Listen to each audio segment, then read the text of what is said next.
Indirectly directly আমাদের একটা emotional contact ছিল বাংলাদেশের সাথে সবারই। আমার মনে হয় বেশি সংখ্যক লোকের বাংলাদেশের সাথে একটা সম্পর্ক ছিল, কিন্তু বাংলাদেশ এরকম হয়ে যাবে কোনোদিন ভাবে। ইমোশনাল কন্ট্যাক্টটা ভেঙে যাওয়াতে কষ্ট পেয়েছি। কিন্তু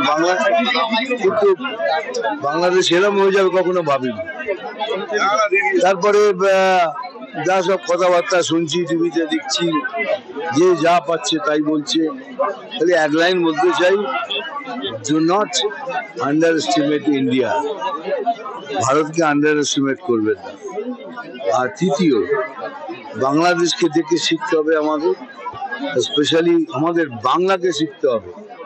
আর যদি আমরা সবাই মিলে একত্রিত হয়ে এটা না লড়ি, তাহলে আমাদের ভবিষ্যৎ অন্ধকার সুনিশ্চিত।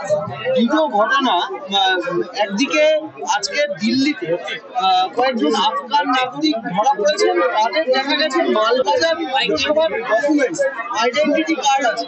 আবার আরেকদিকে এই রাজ্য থেকে, মুর্শিদাবাদ থেকে জঙ্গি গ্রেপ্তার হচ্ছে, বাংলাদেশের জঙ্গি সংগঠনের জঙ্গি গ্রেপ্তার হচ্ছে।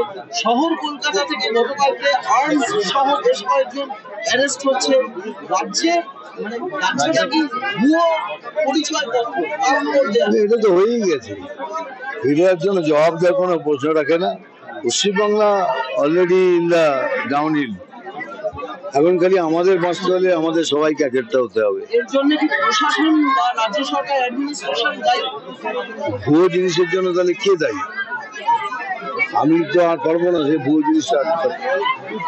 রাজ্য প্রশাসনিক, রাজ্য পুলিশই বলছে যে নর্থ বেঙ্গলে যে চিকেন নেক রয়েছে সেখানে বসে এই নাশকতা চালানোর ছক কষেছিল, যে জঙ্গি ধরা পড়েছে।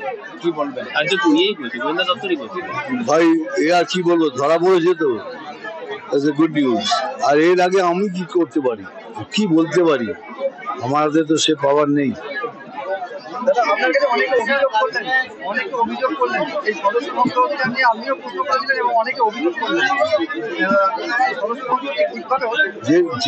নিশ্চয়ই অনেকের মধ্যে এইসব আছে, চিন্তাধারা আছে। যে চিন্তাধারাটাকে যারা সত্যি করে চিন্তাধারা করছে তারা এমনি রাজনৈতিক কাল চলে যাবে, বেরিয়ে যাবে। কিন্তু যারা খালি ভাবে কে এরকম হচ্ছে তারা ঠিক হয়ে যাবে। somebody to speak to, যেমন আমি কথা বললাম, it will happen, সব পার্টিতে হয়, এখানে হচ্ছে। লোকসভা ভোটে হেরে কি অনেকে জেলা সভাপতি বা জেলা নেতৃত্বের বিরুদ্ধে একটা অভিযোগ জানাচ্ছিলেন এখান থেকে। দেখুন, অভিযোগ যদি না জানেন তাহলে আপনি শোধরাবেন কি করে? যতক্ষণ না আপনি বলবেন তাহলে শোধরাবেন কি করে? How you going to change? এটা দরকার, খুব ভালো। আমি তো এরকমই করি, আমি ওপেন টক। কিন্তু আপনি তো বসকে কথা দিয়েছেন, আমি যা কথা দিয়েছি কি নো মার্সি, মানে যাকে দেখবো কাজ করছে না আমার কোনো ইমোশনই নেই, তুলে ফেলে দেবো। এই 3 লাখে মাত্র 51,000 না, ওটা ওইভাবে ধরলে পারবেন না।